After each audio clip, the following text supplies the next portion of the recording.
നമസ്കാരം. 2009 ഉടുമ്പൻചോല സ്വദേശിയായ 18 വയസ്സുകാരൻ തമിഴ്നാട്ടിൽ ഒരു അപകടത്തിൽപ്പെടുന്നു.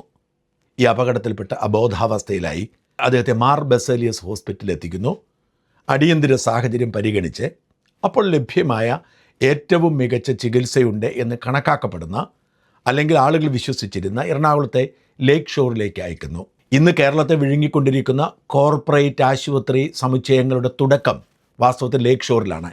96 രജിസ്റ്റർ ചെയ്ത് 2003 പ്രവർത്തനം ആരംഭിച്ച ലേക്ക് ഷോറ് പിൽക്കാലത്ത് ഗൾഫിൽ ഏറ്റവും അധികം ആശുപത്രി ശൃംഖലകളുള്ള VPS ഗ്രൂപ്പ് ഏറ്റെടുക്കുകയാണ്. പത്മശ്രീയൊക്കെ കൊടുത്ത് UPS സർക്കാർ ആദരിച്ച ഷംസീർ വയലിലാണ് ഈ VPS ഗ്രൂപ്പിൻ്റെ ഉടമസ്ഥാവകാശം. ഇവരുടെ ഉടമസ്ഥാവകാശത്തിലേക്ക് ലേക്ക് ഷോർ മാറിയതോടെ ഫിലിപ്പ് ജോൺ എന്ന പ്രസിദ്ധനായ ഡോക്ടർ നമ്മുടെ നാട്ടിൽ മികച്ച ചികിത്സാ സൗകര്യം കൊടുക്കാൻ വേണ്ടി ആരംഭിച്ച ഹോസ്പിറ്റൽ VPS ഗ്രൂപ്പ് ഏറ്റെടുത്തതോടെ വെറും ഒരു കച്ചവട സ്ഥാപനമായി മാറി. അതുകൊണ്ട് തന്നെ അബിനെ അവരുടെ കയ്യിൽ കിട്ടിയപ്പോൾ അവർക്ക് അപ്പോൾ അത്യാവശ്യം അബിൻ്റെ അവയവങ്ങളായിരുന്നു. അബിൻ്റെ അവയവങ്ങൾ എടുക്കുന്നതിന് വേണ്ടി ആശുപത്രിയിൽ എത്തിയപ്പോൾ തന്നെ മസ്തിഷ്ക മരണം സംഭവിച്ചു എന്നവർ പ്രഖ്യാപിക്കുന്നു. എന്നിട്ട് ഈ അവയവ ദാനത്തിൻ്റെ മഹത്വത്തെക്കുറിച്ച് വലിയ തോതിൽ വീട്ടുകാരുടെ മേൽ സമ്മർദ്ദം ചെലുത്തി അതിന് നിർബന്ധിക്കുന്നു. പല അവയവങ്ങളും എടുത്ത് വിദേശത്തേക്ക് അയക്കുന്നു. ആരും ഇത് ഗൗനിച്ചില്ല. നമ്മുടെ നാട്ടിൽ വലിയ ആശുപത്രികൾക്കെതിരെ ശബ്ദിക്കാൻ ആളുകൾക്ക് ഭയമാണ്. പിന്നീട് കൊല്ലത്തുള്ള ഈ അവയവ മാഫിയക്കെതിരെ പ്രവർത്തിക്കുന്ന ഡോക്ടർ ഗണപതി ഈ വിഷയം ഏറ്റെടുക്കുകയും എറണാകുളം മുനിസിപ്പൽ കോടതിയിൽ ഒരു കേസ് ഫയൽ ചെയ്യുകയും ചെയ്തു. 2 മെഡിക്കൽ കോളേജുകളിലെ വിദഗ്ധരെ വിശദമായി ചോദ്യം ചെയ്ത് ഈ ലേക്ക് ഷോർ ആശുപത്രി അബിൻ്റെ കാര്യത്തിൽ എടുക്കേണ്ട നടപടിക്രമങ്ങളൊന്നും പാലിച്ചില്ല എന്ന് തിരിച്ചറിയുന്നു. തലച്ചോറിനുള്ളിൽ ശേഖരിക്കപ്പെട്ട കട്ടപിടിച്ച ചോര തലയോട്ടിയിൽ സുഷിരമിട്ട് നീക്കം ചെയ്തില്ലെങ്കിൽ അത് ബ്രെയിൻ ഡെത്തിന് കാരണമാകുമെന്നും അതിനുള്ള ശ്രമം പോലും ലേക്ക് ഷോർ ആശുപത്രി നടത്തിയില്ല എന്നും ബോധപൂർവം അബിനെ മരണത്തിന് വിട്ടുകൊടുത്ത് അവയവ കച്ചവടം നടത്താനാണ് ശ്രമിച്ചത് എന്നുമുള്ള നിഗമനത്തിൽ പ്രഥമ ദൃഷ്ട്യാ കോടതിയെത്തി. 2023 കോടതി നിർദ്ദേശപ്രകാരം അബിൻ്റെ മരണവുമായി ബന്ധപ്പെട്ട് ലേക്ക് ഷോർ ആശുപത്രിക്കെതിരെ കേസെടുത്തു. പക്ഷെ നമ്മുടെ നാട്ടിൽ കാര്യമായ വാർത്തകളൊന്നും വന്നില്ല. ഒരു അന്തിച്ചർച്ചയ്ക്കും അത് കാരണമായില്ല. ഇത് കേവലം ലേക്ക് ഷോർ ആശുപത്രിയുടെ മാത്രം വിഷയമായിരുന്നില്ല. കേരളത്തിൽ തഴച്ചു വളരുന്ന അവയവ കച്ചവട മാഫിയയുടെ ഒരു ഭാഗം മാത്രമായിരുന്നു ലേക്ക് ഷോറിൽ അന്ന് സംഭവിച്ചത്. 2000-ഉം 3000-ഉം കോടിയൊക്കെ നമ്മുടെ ആശുപത്രികളിലേക്ക് മൾട്ടിനാഷണൽ കമ്പനികൾ കൊണ്ട് നിക്ഷേപിക്കുമ്പോൾ അവർക്ക് വലിയ ലക്ഷ്യങ്ങളുണ്ട്. അതിലൊന്ന് അവയവ കച്ചവടം തന്നെയാണ്. ഈ അവയവ കച്ചവടത്തിന് 2 എലമെൻറ്റുകളാണുള്ളത്. ഒന്ന്, അവയവം എടുക്കാൻ പരുവത്തിലുള്ള രോഗികളെ എത്തിക്കുക. 2, അവയവം ദാനം ചെയ്യാൻ താല്പര്യമുള്ള ആളുകൾ എത്തിക്കുക. ഇതിനുവേണ്ടി പല ഇടനിലക്കാർ പ്രവർത്തിക്കുന്നു എന്ന് പോലീസ് യാദൃച്ഛികമായി കണ്ടെത്തുന്നു. കാസർഗോഡ് സ്വദേശിയായ നജീബ് കല്ലട്ര എന്ന് പറയുന്ന ഒരാളാണ് കേരളത്തിലെ പല പഞ്ചനക്ഷത്ര ആശുപത്രികളുമായി ചേർന്ന് അവയവ മാഫിയ റാക്കറ്റിന് നേതൃത്വം കൊടുക്കുന്നത് എന്ന് കേരള പോലീസ് കണ്ടെത്തുന്നു.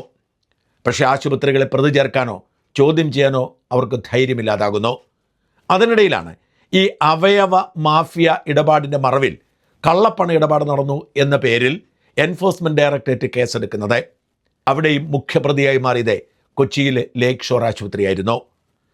എറണാകുളം മെഡിക്കൽ ട്രസ്റ്റിലും ആലുവ രാജഗിരിയിലുമൊക്കെ പരിശോധന നടന്നെങ്കിലും ഏറ്റവും വലിയ വില്ലനായി മാറിയത് ലേക്ക് ഷോർ ആശുപത്രിയായിരുന്നു. മനുഷ്യജീവന് ഒരു വിലയും കൊടുക്കാതെ അവയവ കച്ചവടത്തിലൂടെ കോടികളുണ്ടാക്കുന്ന ആശുപത്രികളുടെ നേതൃത്വം ലേക്ക് ഷോറിനാണ് എന്ന നിഗമനത്തിലെത്താൻ പറ്റുന്ന സാഹചര്യങ്ങൾ പുറത്തു വന്നു. ഇപ്പോഴിതാ ഞെട്ടിക്കുന്ന ഒരു രേഖ ഏഷ്യാനെറ്റ് പുറത്തുവിട്ടിരിക്കുന്നു. ഏഷ്യാനെറ്റ് പുറത്തുവിട്ടിരിക്കുന്ന രേഖകൾ കണ്ടാൽ നമ്മൾ ഞെട്ടിപ്പോകും. ഈ കല്ലട്ര മെഡിക്കൽ ടൂറിസം എന്ന പേരിൽ നജീബ് ആലുവയിൽ ഒരു ഓഫീസ് തുടങ്ങിയിട്ട് നടത്തിക്കൊണ്ടിരിക്കുന്ന മാഫിയ പ്രവർത്തനങ്ങളുടെ ഞെട്ടിക്കുന്ന ഒരു തെളിവാണ് ഇപ്പോൾ പുറത്തു വന്നിരിക്കുന്നത്. നജീബിൻ്റെ പ്രധാനപ്പെട്ട പണി പാവപ്പെട്ട മനുഷ്യരെ മോഹന വാഗ്ദാനങ്ങൾ കൊടുത്ത് വശീകരിച്ച് ഇത്തരം ആശുപത്രികൾക്ക് അവയവദാനത്തിന് വേണ്ടിയുള്ള സൗകര്യം ഒരുക്കി കൊടുക്കലാണ്. അവയവം സ്വീകരിക്കുന്നവരിൽ നിന്ന് 25 മുതൽ 50 ലക്ഷം രൂപ വരെ കൈപ്പറ്റും. ഈ പണത്തിൻ്റെ ചെറിയൊരു പങ്ക് മാത്രമാണ് അവയവം ദാനം ചെയ്യുന്നവർക്ക് കൊടുക്കുന്നത്. 3/4 പങ്കും ബാക്കി പണം ആശുപത്രി മാഫിയയും ഈ അവയവദാന ഏജൻസി മാഫിയയും പങ്കിട്ടെടുക്കും. ഇങ്ങനെ കൃത്രിമ വഴിയിലൂടെ അവയവം സംഘടിപ്പിക്കുമ്പോൾ അവയവ മാറ്റ ശസ്ത്രക്രിയയ്ക്ക് സാധാരണ ചുമത്തുന്നതിനേക്കാൾ കൂടിയ നിരക്ക് ചുമത്താൻ ആശുപത്രികൾക്ക് കഴിയും. ഇതിന് ഞെട്ടിക്കുന്ന വിശദാംശങ്ങൾ ഓരോ ദിവസവും പുറത്തേക്ക് വരുന്നു. നമ്മൾ രോഗിയായി അവിടെ ചെന്നാൽ നമ്മുടെ അവയവം ഇവിടെയൊക്കെ ബാക്കി ഉണ്ടാവുമോ എന്ന് ഉറപ്പൊന്നുമില്ല. നമ്മൾ ഗുരുതരാവസ്ഥയിൽ ലേക്ക് ഷോർ പോലുള്ള ആശുപത്രിയിൽ ചെന്നുപെട്ടാൽ അവർക്കപ്പോൾ വിലപിടിപ്പുള്ള ഏതെങ്കിലും ഒരു ജീവൻ രക്ഷിക്കണമെങ്കിൽ നമുക്ക് മസ്തിഷ്ക മരണം വിധിച്ച് നമ്മുടെ അവയവം അവർ നമ്മളെ സമ്മർദ്ദം ചെലുത്തി എടുത്തുകൊണ്ടുപോയെന്ന് വരാം. ഇങ്ങനെ എല്ലാ അർത്ഥത്തിലും തട്ടിപ്പ് നടക്കുന്നതിനിടയിലാണ് ഒരു രേഖ പുറത്തു വരുന്നത്. ഈ ആശുപത്രിയിലേക്ക് അവയവമാറ്റ ശസ്ത്രക്രിയയ്ക്കായി ആളെ എത്തിച്ചാൽ കൃത്യമായി കമ്മീഷൻ കൊടുക്കാമെന്ന് കരാറിൽ ഒപ്പുവെച്ചിരിക്കുന്നു. അവയവദാനത്തിന് ആളെ എത്തിക്കുന്നതിന് കരാറില്ല, കരാർ നടത്താൻ കഴിയില്ല. ആ കരാർ വന്നാൽ വലിയ നിയമപ്രശ്നമാണ്. അത് കോടികളുടെ ഇടപാടാണ്. എന്നാൽ ആശുപത്രിയിലേക്ക് രോഗികളെ എത്തിച്ചാൽ കമ്മീഷൻ കൊടുക്കാമെന്നൊരു കരാറിൽ എഴുതി വച്ചിരിക്കുകയാണ്. അതായത് നിങ്ങൾ കരൾ മാറ്റത്തിനാണ് ആളെ കൊണ്ടുവരുന്നെങ്കിൽ 1,00,000 രൂപ ഈ കല്ലത്ര നജീബിന് കൊടുക്കും. അതല്ല വൃക്ക മാറ്റാനാണെങ്കിൽ 50,000 രൂപ കൊടുക്കും. എന്ന് മാത്രമല്ല, ഈ രോഗികളെ എത്തിച്ച് കിടത്തി ചികിത്സിക്കുന്ന സാഹചര്യമുണ്ടെങ്കിൽ 10% കമ്മീഷൻ കൊടുക്കും ആകെ ബില്ലിൻ്റെ. നോക്കൂ നമ്മുടെ നാടിൻ്റെ അവസ്ഥ എത്ര ഭയാനകമാണെന്ന്. ആ എഗ്രിമെൻ്റാണ് ഞാൻ പ്രേക്ഷകരെ കാണിക്കുന്നത്. ലേക്ക് ഷോർ VPS ലേക്ക് ഷോറിൻ്റെ വെബ്സൈറ്റിൽ ഉണ്ടാക്കിയിരിക്കുന്നു. Jurisdiction: this agreement is executed in Kochi and is governed by prevalent laws of the country. In case of any legal disputes courts in Kochi, Kerala state, India. ഇതാണ് ആദ്യം എഴുതിയിരിക്കുന്നത്. എഗ്രിമെൻറ്റിൽ ഒപ്പിട്ടിരിക്കുന്ന കല്ലട്ര മെഡിക്കൽ ടൂറിസത്തിൻ്റെ മാനേജിംഗ് ഡയറക്ടർ അത് ഈ നജീബാണ്. വിഷ്ണു മോഹൻ AGM ഹെൽത്ത് പ്രൊമോഷൻസിൻ്റെ ചുമതലയുള്ള അസിസ്റ്റൻറ്റ് ജനറൽ മാനേജറാണ്. ഇതിൽ എഗ്രിമെൻറ്റ് പറയുന്നു, the second party will provide the first party patient facilitation fees four post admission and treatment management within the facilitation policy of the second party as follows. 1. Liver transplantation 1,00,000 രൂപ. For domestic patients inclusive GST കൂടി കൂട്ടിയാണ് കൊടുക്കുന്നത്. Domestic പേഷ്യൻസിനാണ്, വിദേശ പേഷ്യൻസിന് കൂടുതലുണ്ട്. Renal transplant 50,000 രൂപ for domestic patients including GST. Other IP surgical case 10% of the domestic patients excluding pharmacy, stents, devices, implants, അങ്ങനെ കുറേ എക്സ്ക്ലൂഡ് ചെയ്തിട്ടുണ്ട്. On the total bill charged by VPS lake shore hospital. അതായത് മൊത്തം ചുമത്തുന്ന ചാർജിൻ്റെ 10% ഈ ഏജൻറ്റിന് കൊടുക്കും. Any patient previously registered as. പിന്നെ കുറേ നിബന്ധനകളുണ്ട്. നിങ്ങളത് ആലോചിച്ച് നോക്കൂ. ഒരു രോഗിയെ ആശുപത്രിയിൽ എത്തിക്കാൻ വേണ്ടി ഒരു അവയവ കൈമാറ്റ ഇടനിലക്കാരന് ലേക്ക് ഷോർ ആശുപത്രി കൊടുക്കുന്ന കമ്മീഷൻ്റെ കണക്കാണിത്. മറ്റേ കണക്ക് ഇതുവരെ വന്നിട്ടില്ല. ഇവർ ഏറ്റവും അധികം ലാഭമുണ്ടാക്കുന്നത് അവയവദാനത്തിന് ആളെ കൊണ്ട് കൊടുക്കുമ്പോഴാണ്. അതിനുവേണ്ടി രേഖകൾ വ്യാജമായി ഉണ്ടാക്കി കൊടുക്കും. കാരണം നമ്മുടെ രാജ്യത്തെ നിയമം അനുസരിച്ച് ബന്ധുക്കൾക്ക് മാത്രമേ അവയവം കൈമാറാൻ സാധിക്കൂ. അതുകൊണ്ട് ബന്ധുവാണെന്നുള്ള, പരിചയക്കാരനാണെന്നുള്ള MP-മാരുടെയും MLA-മാരുടെയും ഡോക്ടർമാരുടെയും അഭിഭാഷകരുടെയും ഒക്കെ കത്തുകൾ ഇവരാണ് ചെയ്തു കൊടുക്കുന്നത്. എന്തൊരു മാഫിയാണ് പ്രവർത്തിക്കുന്നത് എന്ന് ഓർക്കൂ.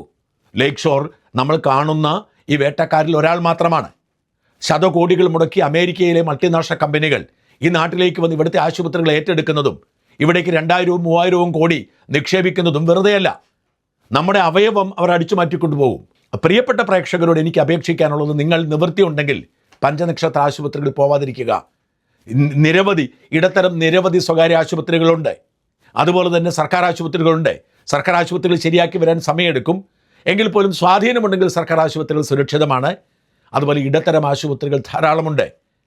എങ്ങനെ ഈ മനുഷ്യനെ കൊന്നു തിന്നുന്ന ഇത്തരം ആശുപത്രികളെ സൂക്ഷിച്ചില്ലെങ്കിൽ നമ്മൾ ഓർക്കും നമ്മുടെ ജീവൻ അവർ രക്ഷിക്കുമെന്ന്. അങ്ങനെയല്ല. കോടികൾ കൈമാറുന്നവർക്ക് മാത്രമേ ഇവിടേക്ക് സുരക്ഷയുള്ളൂ. പണം മാത്രം ഉണ്ടാക്കുക എന്ന ലക്ഷ്യമാണ്. EDയുടെ കേസ് വന്നപ്പോഴാണ് ഈ വിവരങ്ങളൊക്കെ പുറത്തു വരുന്നത്. ഇത്തരം ഞെട്ടിക്കുന്ന വിവരങ്ങൾ ഇനിയും എന്തെല്ലാം പുറത്തു വരാനിരിക്കുന്നു. ഏതെല്ലാം ആശുപത്രികളാണ് നമ്മളെ കൊന്നു തിന്ന് അവരുടെ സമ്പത്ത് വർദ്ധിപ്പിക്കുന്നത് എന്ന് നമ്മൾ ഇനിയും അറിയാൻ പോകുന്നതേ ഉള്ളൂ. എന്നാലും ഭയപ്പെടുത്തുന്ന ഈ റിപ്പോർട്ട് മാധ്യമങ്ങൾ ആഘോഷമാക്കാത്തത്, ഈ മാധ്യമങ്ങൾ ഇതേക്കുറിച്ച് അന്തിച്ചർച്ച ചെയ്യാത്തത് എന്തുകൊണ്ടേ എന്ന് സാധാരണ മനുഷ്യർ ചോദിക്കേണ്ടിയിരിക്കുന്നു. ഈ മൾട്ടിനാഷണൽ കോർപ്പറേറ്റ് ആശുപത്രികൾ ലാഭമുണ്ടാക്കാൻ വേണ്ടി മനുഷ്യൻ്റെ ജീവൻ വെട്ടിനുറുക്കി ഇല്ലാതാക്കിക്കൊണ്ടിരിക്കുന്ന ഭയപ്പെടുത്തുന്ന ഈ വിവരം ലോകമറിയട്ടെ. പരമാവധി ആളുകളിലേക്ക് ഷെയർ ചെയ്ത് നിങ്ങൾ നിങ്ങളുടെ വികാരം പ്രകടിപ്പിക്കുക.